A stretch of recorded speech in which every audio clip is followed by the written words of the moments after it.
Okey, selamat sejahtera kepada semua murid-murid. Kembali lagi pada kita pada sesi kelas matematik Cikgu Khairuddin. Hari ini kita akan pergi kepada topik wang. Okey. Topik wang tahun 5, kemahiran menolak nilai wang. Okey, menolak nilai wang. Jadi menolak nilai wang ini dia banyak menggunakan kemahiran yang kita dah belajar dalam topik nombor perpuluhan, yang mana untuk nilai wang pun ada termasuk sekali nilai ataupun nombor perpuluhan apabila dia melibatkan nilai sen, yang mana titik perpuluhan tadi fungsinya adalah untuk memisahkan antara nilai ringgit dengan nilai sen. Jadi ada kaitan, dan kemudian perkara paling penting apabila kita membuat operasi melibatkan nombor perpuluhan ni adalah nilai tempat itu semestinya kenalah betul, dan titik perpuluhan itu mestilah berada pada satu garis lurus untuk operasi tambah dan tolak. So, tanpa membuang masa, kita pergi kepada soalan. Kita pergi kepada soalan yang kita nak. Okey. So, soalan yang pertama. Okay, ini adalah soalan yang murid-murid akan jawab. Jadi cikgu akan ambil soalan yang hampir sama lah. Hampir sama. Yang pertama adalah apabila dua nombor tersebut, dua nilai wang tadi tidak melibatkan nilai sen. Okey, yang kedua adalah apabila dua nilai wang tadi dua-duanya ada nilai sen, dan yang ketiga adalah apabila salah satu daripada nilai wang yang kita nak tolak tadi ada nilai sen, manakala yang satu lagi tiada. Dan yang keempat adalah apabila kita menolak dengan dua nilai wang. Okey, maksudnya ada 3 nombor lah, ada 3 nombor dan kita kena menolak berturut-turut. Okey. So kita pergi yang pertama dahulu. Apabila dua nombor tadi dia tiada nilai sennya. So kita ambil contoh RM 845,370, kita nak tolakkan dengan RM 248,335. Okey, ini dua-dua tiada nilai sen. So, ini macam kita menolak nombor biasalah, perbezaannya hanyalah unit RM sahaja. So, kita salin balik 8, maafkan cikgu. Sekejap. Okey. 845,370 kita tolakkan dengan 248,335. Okey, buatlah garis sama dengan kat bawah dia. So, kita tolak macam biasa, sifar tak boleh tolak 5, so kita pinjam, ini jadi 6. 10 tolak dengan 5, kita akan dapat 5. 6 tolak 3, kita dapat 3. 3 tolak 3, kita dapat sifar. 5 tolak 8 tak boleh, pinjam daripada kawan sebelah. 15 tolak dengan 8, 7. 3 tolak 4 pun tak boleh, kita pinjam lagi. 13 tolak 4, kita akan dapat 9. 7 tolak 2, kita akan dapat 5. So, kita terus mendapat jawapan akhirnya RM597,035. Okey, RM ini jangan lupa kena sentiasa letak untuk jawapan akhir. Okey, ini contoh yang pertama. Okey, untuk contoh yang kedua. Okey, kalau untuk contoh yang kedua, kalau dua-duanya ada nilai sen. So, cikgu padam dulu yang ini. Okey, cikgu nak padam dulu yang ini. Okey, dua-duanya ada nilai sen. Kita tengok contoh soalan. RM 508,488 ringgit 75 sen. Kita nak tolakkan dengan RM 36,518 ringgit 50 sen. Ini contoh soalan. So, dua-duanya ada nilai sen. Jadi kita susun saja. Yang penting kita tahu tadi titik perpuluhan mestilah berada dalam satu garis lurus.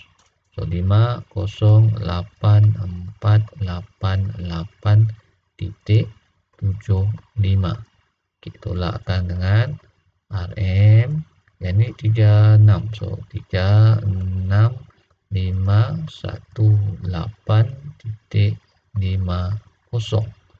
Sudah tulis kepada semua nombor tadi, kita terus saja menjawab dan selesaikan soalan ni. 5 tolak sifar kita akan dapat 5, 7 tolak 5 kita dapat 2, 8 tolak 8 sifar, 8 tolak 1 7, 4 tolak 5 tak boleh, so kita pinjam. 14 tolak dengan 5 kita dapat 9, 7 tolak 6 dapat 1, sifar tolak 3 pun tak boleh, kita pinjam lagi. 10 tolak dengan 3 kita dapat 7, kat sini kita dapat 4. So dapat jawapan RM471,970.25. Okey, ini situasi yang kedua yang mana kedua-dua nombor ada nilai sen. So kita pergi kepada, ini adalah yang kedua tadi. So yang ketiga adalah kalau satu nombor ada sen, satu nombor tiada. Dekat sini cikgu nak letakkan yang menolak itu tiada. So RM 179.374 ringgit tolakkan dengan yang ini ada sen. RM 89.341 ringgit 30 sen. Okey, ini contohnya. So sama dengan kita susun saja macam biasa, tapi yang tiada sen ini kita kena letakkan sennya. 1 7 9 3 7 4. Kita kena letakkan juga sennya, titik sifar. Dia tak ada sen, tu kita letakkan saja sifar. So RM 89341.30. So dah susun, kita selesaikan saja. Ini adalah langkah yang paling penting menyusun. Kalau kita salah susun, maksudnya jawapan kita akan jadi salah. So sifar pinjam 10 tolak 3 jadi 7. Titik puluhan letak terus, 3 tolak 1 kita dapat 2. 7 tolak dengan 4 3. 3 sifar, 9 tolak 9 sifar. 7 tak boleh, so kita pinjam. 17 tolak 8 kita dapat 9. Jadi jawapan akhir kita adalah RM90,032.70. Okey, selesai untuk situasi yang ketiga. Dan situasi yang terakhir yang cikgu nak tunjuk adalah yang keempat, apabila menolak dengan dua nombor berturut-turut. Okey, sekarang cikgu nak ambil atas sikit lah. Yang keempat, so dekat sini cikgu nak 500,000 RM 500,000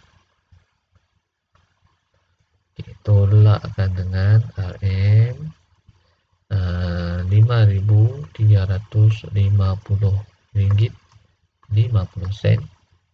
Tolak lagi dengan 78 ringgit. Okey, ini saja. Kita nak ambil nombor yang ringkas lah. So kita susun macam tadi juga. Kita tolak dulu dua nombor tadi. Satu nombor dulu kita tolak. RM 500,000. Sebab yang kedua ni ada sen, so kita letakkan terus titik sifar. Tolakkan dengan RM. Ini ribu, so dekat ribu dekat sini 5350.50. So kita selesaikan dulu yang pertama ni. Okey, yang ni kita biarkan dulu, tak payah kita gariskan sebab kita nak sambung dekat bawah nanti. So ni sifar. Tak boleh, so kita pinjam 4. Pinjam lagi. Okey, sehinggalah sampai ke sini. Okey, 10 tolak dengan 5 kita dapat 5. 9 tolak sifar 9, 94, 95, 4, 93, 6, 9 tolak 5, 4, 9 dan 6, 4. So kita dapat jawapan yang pertama. Titik puluhannya di sini. So kita boleh sambung terus. Kita sambung saja di bawah. Tolak dengan RM RM78 titik 00. Kita boleh sambung dekat bawah ataupun ada yang nak buat bawa naik ke atas pun boleh juga, salin balik ke atas dan tolak lagi yang kedua pun boleh juga. Tapi yang ini sebab kita nak jimatkan masa, kita nak salin balik ke atas, kita terus sambung dekat bawah saja pun boleh juga. Okay, so sifar 5 tolak sifar 5, 9 tolak 8 1, 4 tak boleh, so kita pinjam 14 tolak dengan 7, 7, 5, 4, 9, 4. So RM kita dah dapat jawapan akhirnya RM496,571.50. Okey, ini adalah beberapa contoh lah, ada 4 contoh soalan untuk murid-murid sebagai panduan untuk menjawab latihan nanti.